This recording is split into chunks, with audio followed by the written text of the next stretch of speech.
بسم اللہ الرحمن الرحیم۔ 7 دن تہجد کی نماز میں یہ سورت پڑھ لو، جسم کے ریشے ریشے سے بیماری ختم ہو جائے گی۔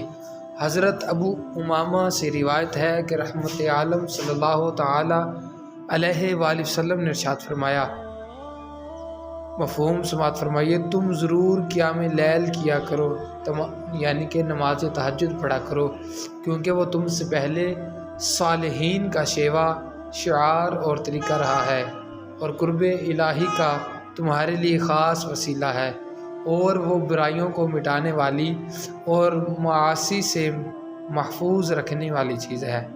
حضرت حسن بصری کی خدمت میں ایک شخص حاضر ہو کر کہنے لگا، حضرت تہجد کی توفیق نہیں ملتی، کوئی ترتیب بتلائیں؟ تو آپ نے فرمایا، دن میں معاصی سے اجتناب کرو تو رات میں تہجد کی توفیق نصیب ہوگی۔ معلوم ہوا کہ ترک معاصی اور توفیق تہجد لازم و ملزوم ہیں۔